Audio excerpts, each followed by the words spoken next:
नमस्कार दोस्तों। आज हम बात करेंगे national parks, biocarbon fund initiative, living root bridges, forest carbon partnership facility and finally bird life international. ये सभी क्वेश्चंस यूपीएससी के 2015 के प्रीलिम्स एग्जाम में पूछे गए थे। अगर आप इन सब चीज़ों को जानते हैं that is well and good.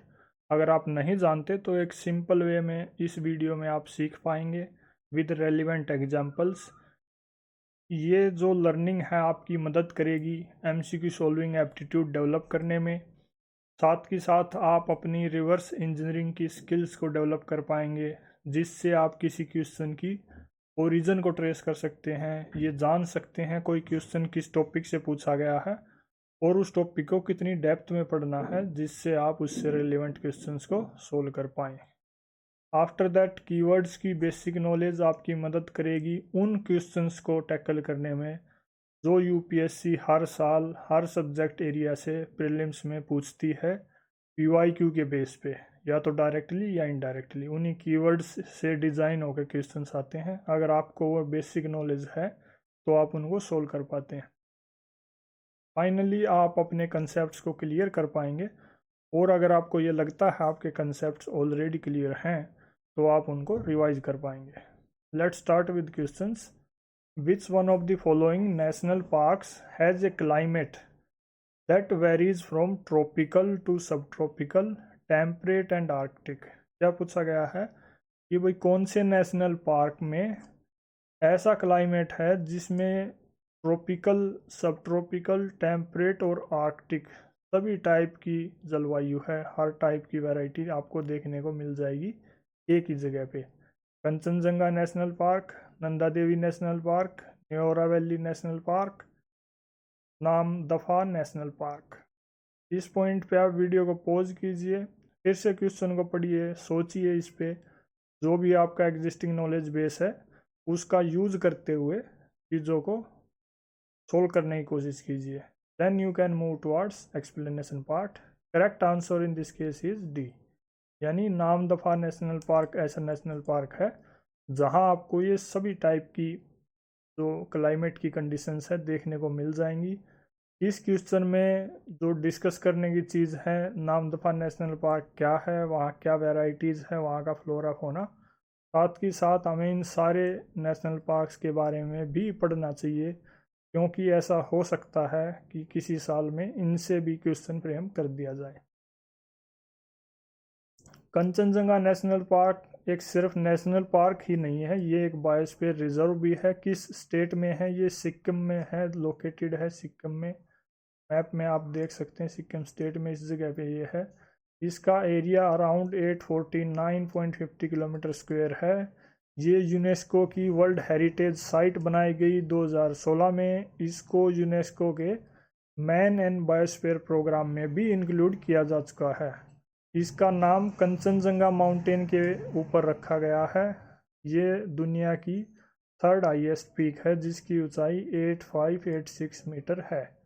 यहाँ पे मेन फ्लोरा आपको देखने को मिलेगा temperate broadleaf and mixed forest vegetation like oak, फिर बिर्क, मैपल, एल्पाइन ग्रासेस।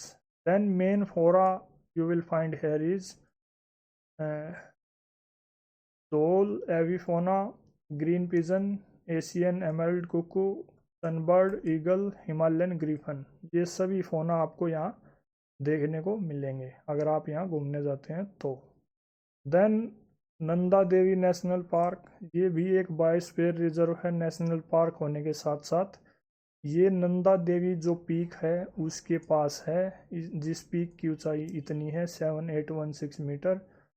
इसकी लोकेशन चमोली गढ़वाल डिस्ट्रिक्ट है, कहाँ? उत्तराखंड में। इसको एक्सपेंड किया गया और इसका नाम बदला गया नंदा देवी से Nanda Devi and valley of flowers national park. कब? 2005 में। इसका एरिया 630 किलोमीटर स्क्वायर है। इसको अराउंड 1982 में बनाया गया था। 1988 में इसको यूनेस्को की वर्ल्ड हेरिटेज साइट डिक्लेयर किया गया। मेन नदी यहाँ पे आपको ऋषि गंगा नदी देखने को मिलेगी। Then main flora You will get to see here fir, pick, rhododendron, then juniper. Fauna यहाँ पे Himalayan musk deer, Himalayan tahr, mainland sero, Himalayan black bear. Location you can see in the map. This is the main location of this park as well as biosphere reserve. After that we get to learn Neora valley national park. ये national park waste Bengal में located है, बिल्कुल जो waste Bengal के ऊपर में tip है वहाँ पे आपको ये देखने को मिलेगा. इसको 1986 में बनाया गया. अराउंड 88 किलोमीटर स्क्वायर का इसका एरिया है. मेन नदी यहाँ पे न्योरा नदी है. मेन फ्लोरा यहाँ पे एक यूनिक इकोसिस्टम आपको देखने को मिलेगा. ट्रॉपिकल, सब tropical, temperate, sub temperate vegetation, जिसमें रोडेंड्रोन, सोल, बैम्बू, ओक एंड फर्न्स के ट्रीज वेजिटेशन आपको देखने को मिलेंगे. फोना की अगर बात करें तो यहाँ आपको मैमल स्पीसीज में रेड पांडा काफ़ी ज़्यादा मात्रा में देखने को मिलेगा. Then Indian leopard, Asian black bear, Asian golden cat, barking deer, sambar deer, flying squirrel. Birds की कैटेगरी में hoary throated barwing, woodpecker, black eagle, maroon backed accentor. Then reptiles में king cobra, green pit viper, blind snake, lizards. Insects भी आपको यहाँ देखने को मिलेंगे. Then finally there is Namdapha national park. It is A protected area and A biodiversity hotspot. ये काफ़ी important चीज़ है. इसके बारे में कौन सी स्टेट में लोकेटेड है? अरुणाचल प्रदेश में. कब बनाया गया? 1983 में. इसका एरिया 1985 किलोमीटर स्क्वायर है. ये 4th लार्जेस्ट पार्क है इंडिया का. It is located between Dafa Bum range of Mishmi hills. Then main जो रिवर है वो यहाँ नोआ दिहिंग रिवर है. अराउंड 1000 फ्लोरा स्पीसीज आपको यहाँ मिलेंगी. फोना स्पीसीज भी 1400 से ज़्यादा यहाँ हैं, जिनमें फ्लाइंग स्क्वायरल, रेड पांडा, ढोल, leopard, Asiatic black bear, musk deer, large Indian sweet, ये सब इंक्लूडेड हैं. यहाँ के क्लाइमेट की जो खासियत है वो ये है कि आपको यहाँ ट्रॉपिकल, सब ट्रॉपिकल, टेम्परेट, आर्कटिक, हर टाइप का क्लाइमेट एक ही जगह देखने को मिलेगा. अच्छी जगह है घूमने जाने की नॉर्थ ईस्ट में. This is the location here. Next is Biocarbon Fund Initiative for Sustainable Forest Landscapes is managed by the A. Asian Development Bank, B. International Monetary Fund, C. United Nations Environment Program, D. World Bank. यानी जो biocarbon fund है, biocarbon fund initiative for sustainable forest landscapes, ये कौन manage करता है, किसने इसको create किया है? Correct answer in this case is World Bank. Biocarbon fund क्या है, किस बारे में है ये एक पब्लिक प्राइवेट पार्टनरशिप प्रोग्राम है. किसने लॉन्च किया? वर्ल्ड बैंक ने. कब? 2004 में. क्यों? ताकि कंट्रीज को टेक्निकल और फाइनेंशियल मदद दी जा सके. किस बारे में? जो कंट्रीज़ की कोशिश हैं, एफर्ट्स हैं, इनिशिएटिव्स हैं या फिर प्रोजेक्ट्स हैं, किस चीज़ के बारे में? ग्रीन हाउस गैसेज के एमिशंस को कम करने के लिए. वो एमिशंस जो खासकर लैंड यूज सेक्टर से हो रहे हैं. It is a union of governments, communities and other stakeholders. This fund is housed in world bank's climate change fund management unit. It aims to promote sustainable forest management and sustainable agricultural activities. Example के तौर पे अगर हम देखें तो ये encourage करता है रीड प्लस को. रीड प्लस का मतलब reduced emissions from deforestation and forest degradation. Climate smart agriculture को भी ये प्रमोट करता है. This is the logo of biocarbon fund initiative for sustainable forest landscapes.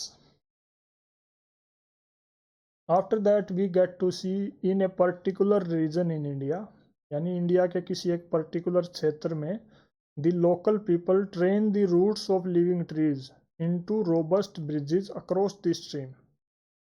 यानी वहाँ के जो लोकल लोग हैं वो क्या करते हैं, जो जिंदा पेड़ हैं उनकी जड़ों को एक पर्टिकुलर वे में ट्रेन करते हैं जिससे वो नदी वगैरह कोई मतलब स्ट्रीम है उसके ऊपर से पुल बनाया जा सके।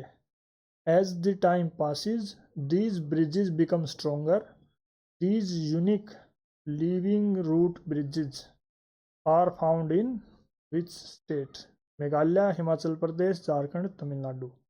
यानी जो ये लिविंग रूट ब्रिजेज हैं नेचर के जो इकोसिस्टम से बनाए गए हैं वो कौन सी स्टेट में आपको देखने को मिलेंगे?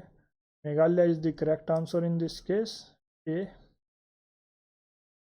लिविंग रूट ब्रिजेज क्या है?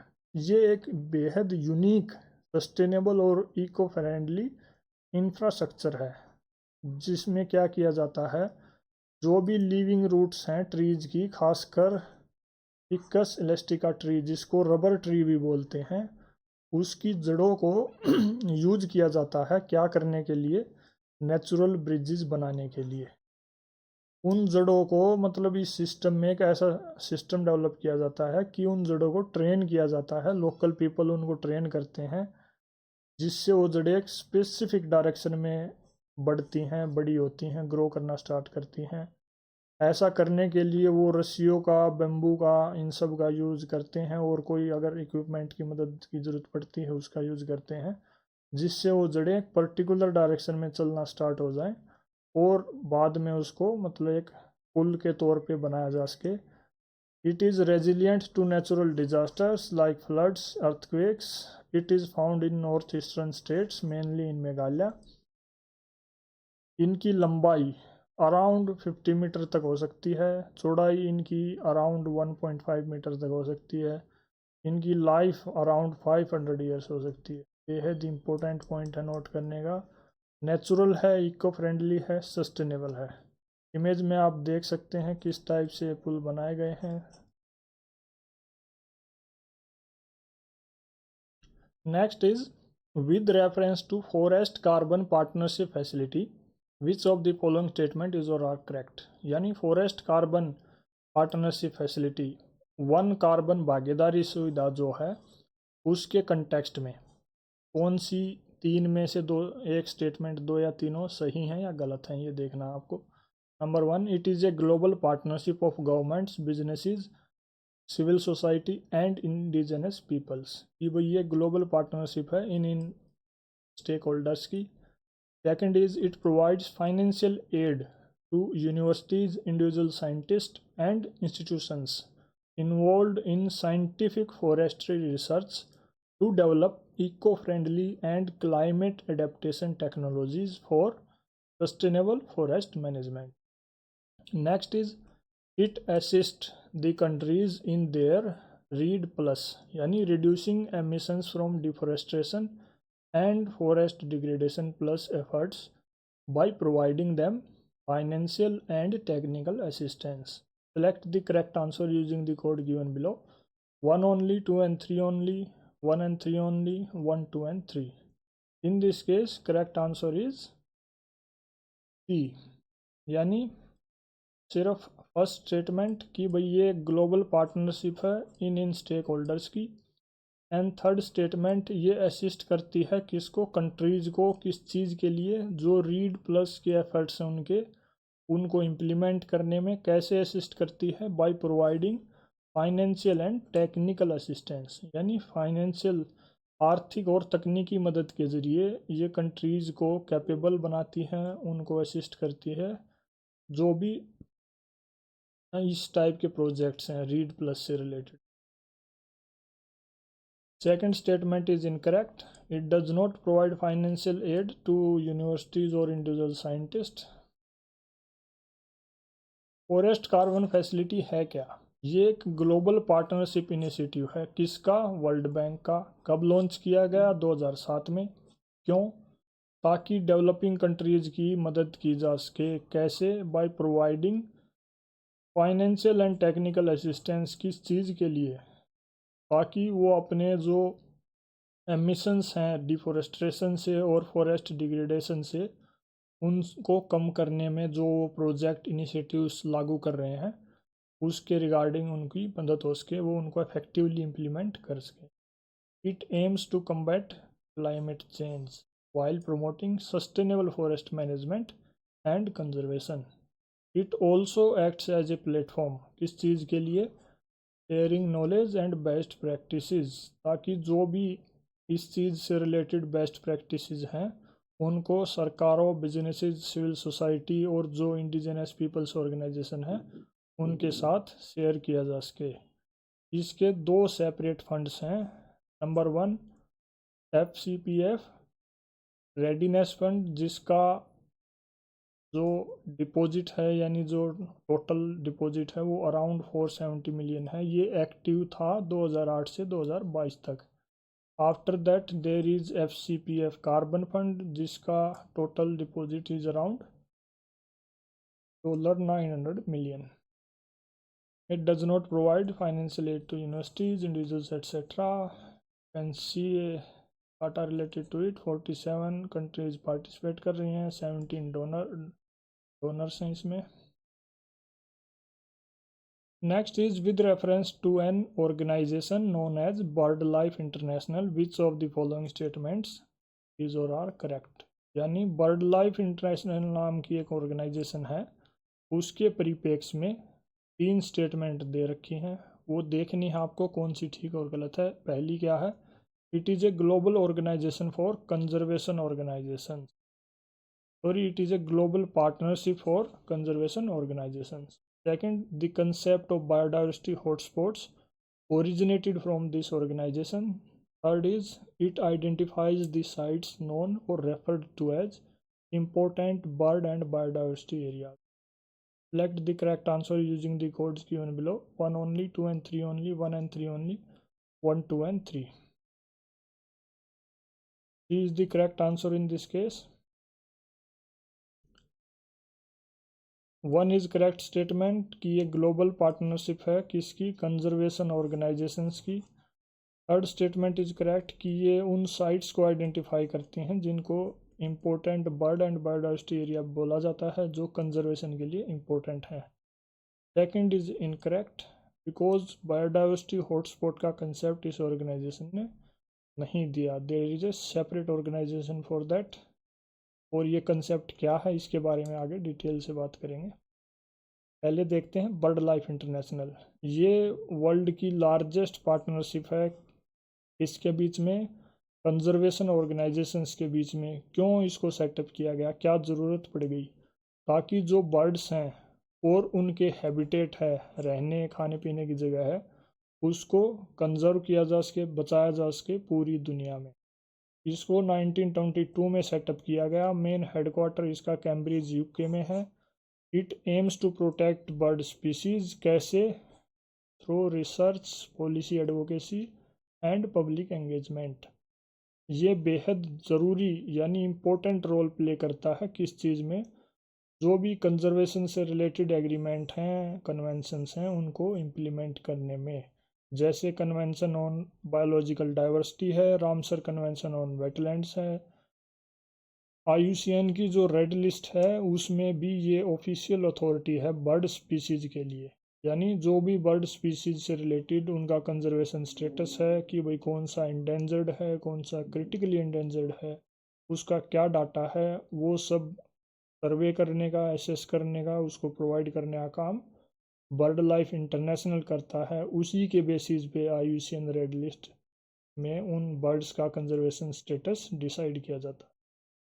Some of the key initiatives that are taken by bird life international are, 1 is important bird and biodiversity area. It aims to identify sites that are critical for conservation of bird species and other biodiversity. जो ये areas हैं इनको मतलब main ये वो sites हैं जिनका conservation ज़रूरी है कुछ बर्ड स्पीसीज़ के कंजर्वेशन के लिए। देन पूरी दुनिया में अराउंड 13,000 ऐसी साइट्स हैं, ऐसे एरियाज़ हैं। आफ्टर दैट एल्बाट्रोस टास्क फोर्स भी एक दूसरा इनिशिएटिव है जिसका मेन काम है सी बर्ड की जो बाई कैच है फिशरीज़ के उसमें, उसको कम करना। It also publishes quarterly magazine जिसका नाम क्या है, bird life the magazine. This is the logo of bird life international. Second जो टर्म यूज़ हो रखी है ऑप्शंस में, बायोडाइवर्सिटी हॉटस्पॉट्स, ये भी बेहद इम्पोर्टेंट टर्म है। इसके बारे में जानना, इसकी ओरिजिन कहाँ से हुई, इस बारे में ये बात कर रही है। बायोडाइवर्सिटी हॉटस्पॉट्स वो बायोजियोग्राफिक रीजन्स हैं जिनकी मेन खासियत ये है कि वहाँ आपको हाई लेवल ऑफ बायोडाइवर्सिटी देखने को मिलेगी और significant level of habitat loss भी देखने को मिलेगा। यानी बायोडाइवर्सिटी मतलब एक rich variety of plant and animal species. Total 36 ऐसे हॉटस्पॉट्स हैं पूरी दुनिया में। वर्ल्ड के लेवल पे बात करें जैसे Amazon rain forest, horn of Africa, Mediterranean basin. India के कंटेक्स्ट में अगर बात करें तो eastern Himalaya, western Ghats, Indo Burma, ये सब बायोडाइवर्सिटी हॉटस्पॉट्स की कैटेगरी में आते हैं। यानी ये वो रीजन है जिनमें रिच बायोडाइवर्सिटी है, साथ ही साथ वहाँ हैबिटेट लॉस भी बहुत ज़्यादा हो रहा है, इसलिए इन पे स्पेशल फोकस देने की ज़रूरत है। इन एरियाज़ को डिसाइड करने के लिए दो मेन क्राइटेरिया बनाए गए हैं। नंबर वन, कि वहाँ पे कम से कम 1500 एंडेमिक स्पीसीज़ होने चाहिए। एंडेमिक का मतलब ये है यूनिक स्पीसीज़, वो सिर्फ वहीं पाई जाती हों, दुनिया में कहीं और ना पाई जाती हों। तो ऐसे एरिया को डिसाइड करने के लिए कम से कम वहाँ इतनी स्पीसीज़ पहले से होनी चाहिए। सेकंड इज़ सच एरियाज़ जिनका 70% के अराउंड हैबिटेट लॉस ऑलरेडी हो चुका है।